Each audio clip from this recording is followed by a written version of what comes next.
ఎండి గారు ముందనే హెచ్చరించారు. అయితే ఒక్క మాట కూడా చెప్పకుండా ఎలా పిలిచాను సార్? ఒక్క మాట చెప్తాను. ఎండి గారు చదువు పూర్తి చేసుకొని చైర్మన్ గారి దగ్గరకు వచ్చిన తర్వాత ఆయన 3 అవకాశాలు ఇచ్చారట. ఒకటి, నీకు నచ్చిన సంస్థలో ఉద్యోగం చేసుకోవటమా, నీ సొంత వ్యాపారం నువ్వు ప్రారంభించుకోవటమా, ఈనాడులోకి రావటమా అనేది. ఆయన ఈనాడుని కోరుకోవటం మనందరి అదృష్టం. సార్ని మాట్లాడమని కోరుతున్నాను.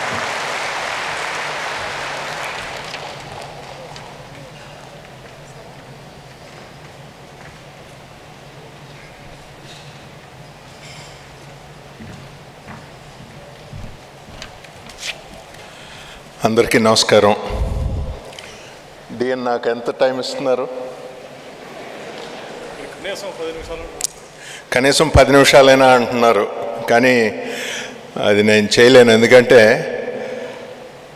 ఎంత మాట కానీ రాత కానీ కొలతల ప్రకారం చేసుకోవటం ఈ 38 ఏళ్లలో ఈనాడు నాకు నేర్పిన ఎన్నో అనుభవాల్లో అదొకటి. అందుకని 10 నిమిషాలని డిఎన్ చాలా జనరస్గా నాకు టైం ఇచ్చినా నేను జాగ్రత్తగా కొలత ప్రకారమే మాట్లాడతాను. చైర్మన్ గారు లేకుండా జరిగే మొదటి ఈవెంట్ఫుల్ ఈవెంట్ ఇది. భౌతికంగా ఆయన మన మధ్య లేరని అనుకున్నా ఆయన ఇచ్చిన స్ఫూర్తి, దీక్ష, కర్తవ్య దీక్ష రూపంలో ఆయన మనతో ఎప్పుడూ ఉంటారు, మన నుంచి అదే కోరుకుంటారు.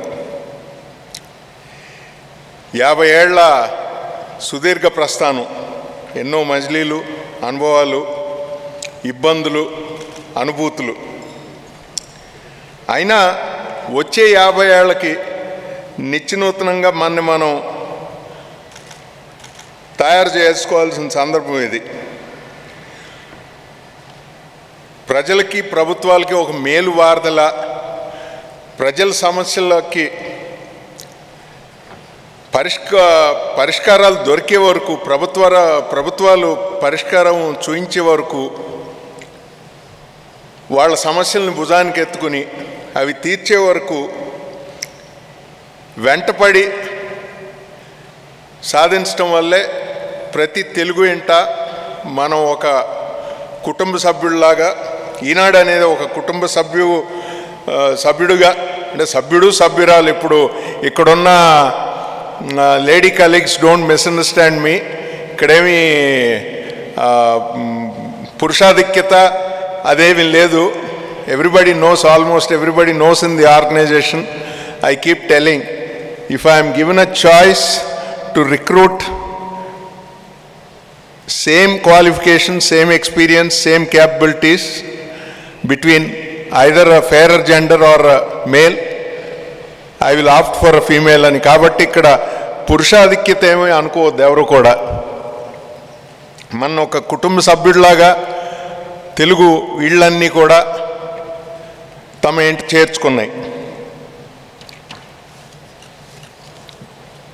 ఇకపైన కూడా అదే సద్భావన, అదే ఫీల్ గుడ్ ఫ్యాక్టరు మనం ప్రతి తెలుగింట్లోనూ కొనసాగించుకోవాలనేదే చైర్మన్ గారు మన నుంచి కోరుకునేది. ఒక్కసారి వెనక్కి తిరిగి చూసుకుంటే ఈ అర్ధ శతాబ్దిలో దాదాపు 35% అంటే నేను ఎవరినైనా కానీ మీదే బ్యాచ్ అని అడుగుతాను. నాది 1986 బ్యాచ్. సో దాన్ని బట్టి నాగేశ్వరరావు, నేను, డిఎన్ మీదే బ్యాచ్ 88 బ్యాచ్ డిఎన్. మన జర్నలిస్ట్ మిత్రుల్ని కానీ మాట్లాడేటప్పుడు ఏమైనా మరి మీ 92 బ్యాచ్ లేకపోతే మీ 2000 బ్యాచ్, మేమంతా 86 బ్యాచ్ అని చెప్పి. కాకపోతే అప్పుడెప్పుడు వయసు గుర్తురాదు, బ్యాచ్ ఒకటే గుర్తు వస్తుంది. ఈ 35% 50 సంవత్సరాల్లో పెద్దండి గారి నాయకత్వంలో పనిచేయటం, ప్రతి సమస్యకి ఆయన ఎటువంటి సులభతరమైన పరిష్కారాలు, ఎటువంటి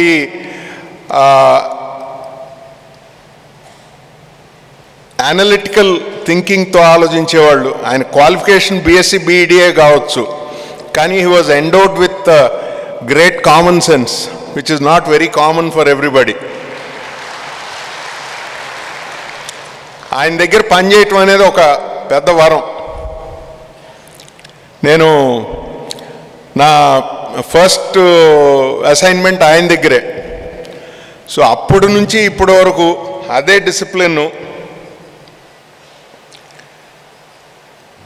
అండ్ సంస్థ పరంగా చూసుకుంటే మన సంస్థ ఒక భారతీయ కుటుంబ వ్యవస్థే తప్పితే సంస్థ అని, ఉద్యోగులు అని, యజమాన్యం అని ఎప్పుడూ లేదు.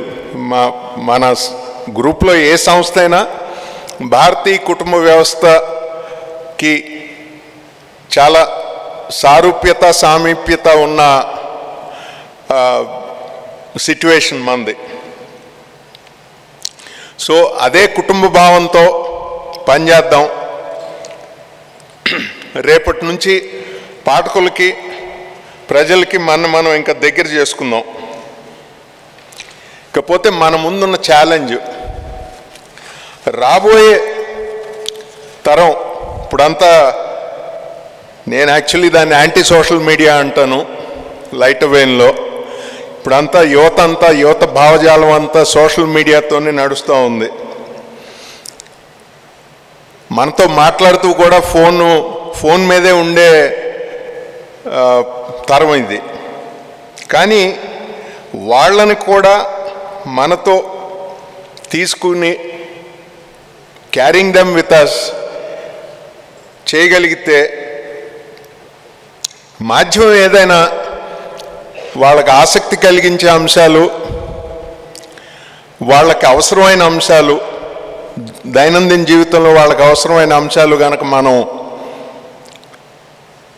ఇవ్వగలిగితే, ఆ తరం కూడా వచ్చే తరం, ఆపై తరం మనని హక్కును చేర్చుకుంటారనేది నాకున్న దృఢ విశ్వాసం. మరి మీ అందరూ ఎంతమంది దాంతో అంగీకరిస్తారో నాకు తెలియదు.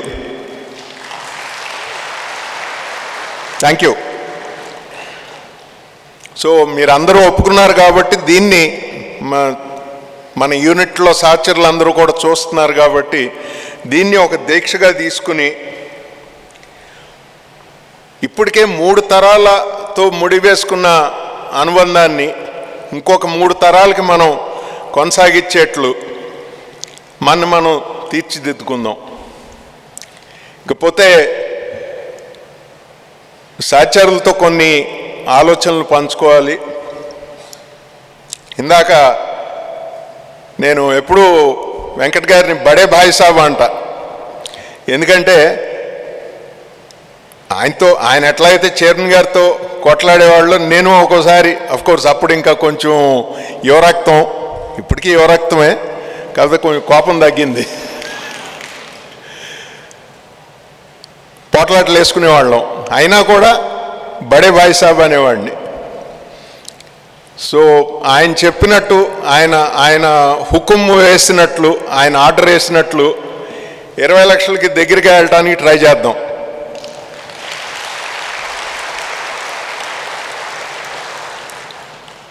ఒక రకంగా దురదృష్టవశాత్తు కోవిడ్ రావటం వల్ల మనం వెనకడుగు వేయాల్సి వచ్చింది. బట్ అది తాత్కాలికమే అని కనీసం వెంకట్ గారికి మనం ఏంటంటే డిజిటల్ రీడర్షిప్, ప్రింట్ సర్క్యులేషను రెండూ కలిపి ఆయన హుకుం వేసిన 20 లక్షలకి దగ్గరికి తీసుకెళ్దాం ఖచ్చితంగా. దానికి ఇంకో 50 ఏళ్ళు టైం పెట్టుకోవద్దు, వీలైన త్వరలో.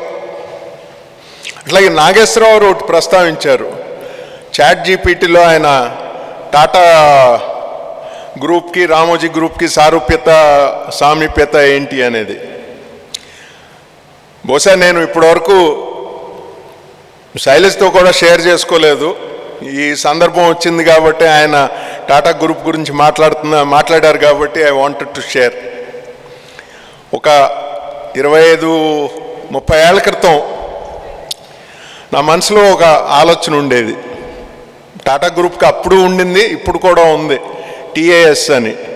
Like Indian administrative service, they had a Tata administrative service. They still have the Tata administrative service. అప్పట్లో మనకు ఒక RAS ఉండాలి.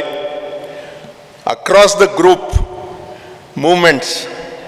ఇప్పుడు టాటా గ్రూప్లో హోటల్ కంపెనీ CEOs కానీ MDలు కానీ తీసుకుంటే వాళ్ళే కన్జ్యూమర్ ప్రోడక్ట్స్ నుంచి వచ్చి ఉంటారు.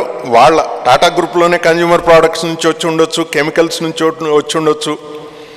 ఒక్కోసారి ఇప్పుడు TCS ఇస్ ద బిగ్గెస్ట్.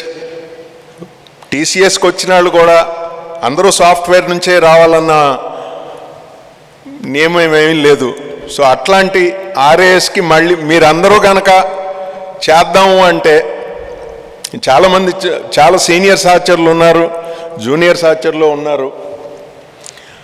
మీరందరూ కనుక గట్టిగా సపోర్ట్ చేస్తాము అంటే let us attempt the TAS once more. Shall we? I'm not able to hear. Still not able to hear. That's it. Can time undi? I'll take 2-3 more minutes. ఎందుకంటే కొలతలు వేసుకోవటం అనేది అర్థమైపోయింది, నాకు బాగా అలవాటైపోయింది. కొలత వేయకపోతే పాఠకుడు మనకు కొరత వేస్తాడనేది ప్రతిరోజు అందరం చెప్పుకునే, మేము ఒక్కొక్కరుగా చెప్పుకునేది. ఇక్కడ వేణు ఉన్నాడు ఫర్ ఇన్స్టెన్స్, బహుశా తన్ని మదర్లా చేసినంత, తన్ని అత్తరికం చేసినంత అత్తరికం బహుశా వాళ్ళ అత్తగారు కూడా చేసి ఉండకపోవచ్చు. కమన్ వేణు, గెటప్, లేవాయా. వేణుని నేను చేసినంత అత్తరికం బహుశా I harass the hell out of them. Ramesh, అమ్మకాలు వార్తలు నిష్పత్తి అని మళ్ళీ నాకు అదొక, ప్రతి మనిషికి ఒక పెసరంత వెర్రి, పెసరంత పిచ్చ ఉంటుందని. నాకున్న కొన్ని పిచ్చల్లో అదొకటి. అమ్మకాలు వార్తలు నిష్పత్తి. ఒక ప్రాంతంలో, ఒక ఊళ్ళో మనం ఎన్ని పత్రికలు అమ్ముతున్నాం, దాన్ని బట్టి మనం అక్కడ న్యాయం చేస్తున్నామా వార్తల పరంగా, కథనాల పరంగా అనేది. సో ఈ బలాల్ని మనం పెంచుకుంటూ వెళ్తే తప్పకుండా బడే భాయ్ సాబ్ ఇచ్చిన టార్గెట్ని మనం అచీవ్ చేయొచ్చు అనేది అనిపిస్తుంది. తర్వాత ఇందాక మిత్రులందరూ చెప్పినట్టు మన బలం, బలగం మీరే.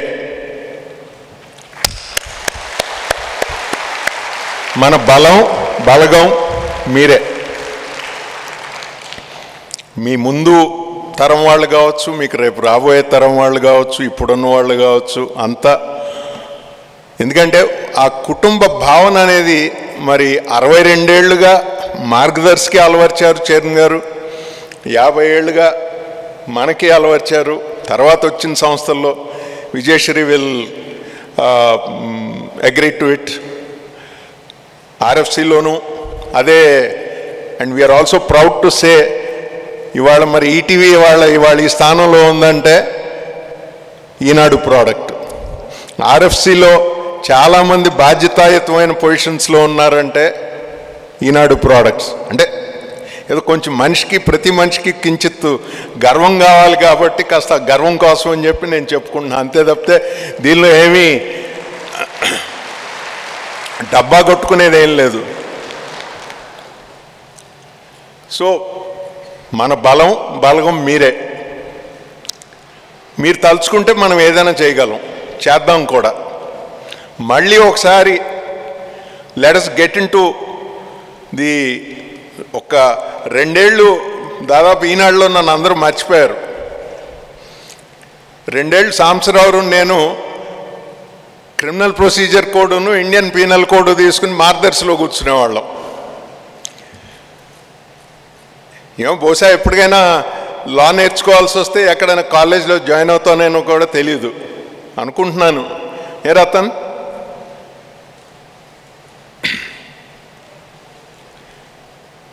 సో ఆ 2 ఏళ్ళు గ్యాప్ వచ్చింది, but will get back. And ఈసారి get back with a vengeance to bring in digital readership also into our fold. ఆ ధైర్యం మీ అందరికీ ఉంటే, పర్టికులర్లీ జర్నలిస్ట్ మిత్రులు కనుక ఉంటే మనం సాధించగలం. జర్నలిస్ట్ మిత్రులు రియాక్ట్ అవ్వాలి. Thank you. అండ్ నాకున్న ఇంకొక one of my babies is Akshara award system. ఏదో కొన్ని కారణాల వల్ల ఇప్పటి వరకు నేను కోరుకున్నంత వేగంగా అది వెళ్ళలేదు. బహుశా నేను కోరుకున్న దానిలో 1.5 or 1.5-2% మించి ఎప్పుడు వెళ్ళలేదు. వచ్చే 5 ఏళ్లలో ఆ అక్షరాన్ని మనం ఇంకా ముందుకు తీసుకెళ్ళి, ఆల్రెడీ మార్కెటింగ్ సహచరులందరికీ ఒక గుర్తింపు, రికగ్నిషన్ అండ్ రివార్డ్ స్కీమ్ ఉంది, అక్షర ఉంది. దాన్ని ఎబ్బడి ముబ్బడిగా పెంచి పాఠకుడికి ఒక ఉత్తమ పత్రిక అందించడం. ఇందాక మిత్రులు ఎవరో ప్రస్తావిస్తా, ఫైనాన్షియల్ ఇండిపెండెన్స్ లేకపోతే మీడియా ఆర్గనైజేషన్ మనుగడ అంత సవ్యంగా జరగదు అని ఎవరో అన్నారు. ఖచ్చితంగా అది, ఎందుకంటే ఫైనాన్షియల్గా ఇండిపెండెంట్గా ఉంటేనే మనం పాఠకుల ప్రజల అవసరాలను తీర్చగలం. ఎన్నోసార్లు ఇన్ఫ్యాక్ట్ మనం ఫైనాన్షియల్గా అంత స్ట్రాంగ్గా లేనప్పుడు పెట్టిన కొత్తలోనే చైర్మన్ గారికి ఎదురైన ఛాలెంజెస్ మనం ఏవీలో చూసాం. So to my marketing colleagues watching across the branches, non-Telugu marketing colleagues, let us start becoming hunters instead of farmers. అంటే హంటర్స్ ఫార్మర్స్ అంటే నేను మళ్ళీ ఇది ఒక నా పెట్ కాన్సెప్ట్. ఫార్మింగ్ అంటే ఏదో ఎగ్జిస్టింగ్ క్లయింట్స్ దగ్గరికి వెళ్ళి బిజినెస్ తెచ్చుకోవటం, దాంతో మనం సంతృప్తి చెందటం. అది హంటింగ్ అంటే అట్లా కాదు. ప్రతి స్క్వేర్ సెంటీమీటరు, ప్రతి డిజిటల్ ఆఫరింగ్ని, ఇప్పుడు మా మనోహర్ కేసరి ఉన్నాడు, another X Eenadu and of course contribution to ETV. ఆయనకు చక్కగా ఆయన ఫార్చ్యూన్ ఏంటంటే చక్కగా తెనాలి డబుల్ హార్స్ మినపగుళ్ళు లాంటి క్లయింట్లు దొరికారు. మాకు అట్లాంటి వాళ్ళు తక్కువ మంది. సో ప్రతి స్క్వేర్ సెంటీమీటరు హంట్ చేసి, we have to hunt every square centimetre and get it. Saurav, if you are watching it, Sambit, if you are watching it, in Mumbai and Delhi, Prakash and Nitish, Krishna and Cochin, please bear this in mind. We have to become hunters and substantiate the financial independence of the organization and then take it to higher glory. Because our journalist friends have promised us that they are going to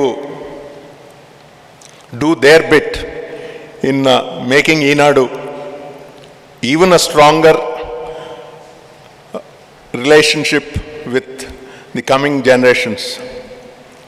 So some of these thoughts మీ అందరితో మళ్ళీ ఎప్పటికప్పుడు మాట్లాడుతూ ఉంటాను కాబట్టి already I think 12 minutes అయినట్టుంది.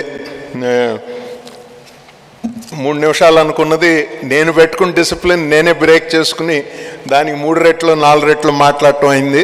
But I thought I will share some of my thoughts. Thank you very much.